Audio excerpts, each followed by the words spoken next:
نحمده ونصلي على رسوله الكريم اما بعد فاعوذ باللہ من الشیطان الرجیم بسم اللہ الرحمن الرحیم۔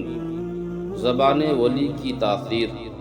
حضرت سیدنا ابراہیم بن ادہم علیہ رحمت و رضوان کی خدمت میں ایک نوجوان حاضر ہوا اور کہنے لگا، میں نے اپنی جان پر بہت ظلم کیا ہے، حضور مجھے کچھ نصیحت ارشاد فرمائے جو مجھے گناہوں کو چھوڑنے میں مددگار ہوں۔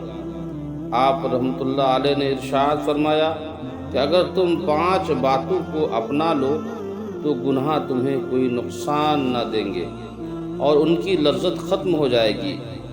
اس نے خوشی کا اظہار کیا اور عرض کیا، حضور جلدی ارشاد فرمائیں تاکہ ان باتوں پر عمل پیرا ہو کر گناہ کی لذت ہم سے دور ہو جائے اور گناہ سے ہمیں چھٹکارا مل جائے۔ آپ رحمۃ اللہ علیہ نے فرمایا، پہلی بات یہ ہے کہ جب تم گناہ کا ارادہ کرو تو اللہ تعالیٰ کا رزق مت کھاؤ۔ وہ نوجوان بولا، پھر میں کھاؤں گا کہاں سے؟ کیونکہ دنیا میں تو ہر شے اللہ تعالیٰ کی عطا کردہ ہے۔ آپ نے ارشاد فرمایا کہ یہ اچھا لگے گا کہ تم رب تعالیٰ کا رزق بھی کھاؤ اور اس کی نافرمانی بھی کرو؟ اس نوجوان نے کہا، نہیں، ہرگز نہیں، اور کہا، دوسری بات بیان فرمائیے۔ آپ رحمۃ اللہ علیہ نے فرمایا، دوسری بات یہ ہے کہ جب تم کوئی گناہ کرنے لگو تو اللہ تعالیٰ کے ملک سے باہر نکل جاؤ۔ وہ کہنے لگا، یہ تو پہلی بات سے بھی مشکل ہے کہ مشرق سے مغرب تک اللہ تعالیٰ ہی کی مملکت ہے۔ آپ نے ارشاد فرمایا، تو کیا یہ مناسب ہے کہ جس کا رزق کھاؤ یا جس کے ملک میں رہو اس کی نافرمانی بھی کرو؟ نوجوان نے نفی میں سر ہلایا اور کہا، تیسری بات بیان فرمائیں۔ آپ رحمۃ اللہ علیہ نے ارشاد فرمایا، تیسری بات یہ ہے کہ جب تم کوئی گناہ کرو تو ایسی جگہ کرو جہاں تمہیں کوئی نہ دیکھ رہا ہو۔ اس نے کہا، حضور یہ کیسے ہو سکتا ہے؟ اللہ تعالیٰ تو ہر بات کا جاننے والا ہے، کوئی اس سے بھلا کیسے چھپ سکتا ہے؟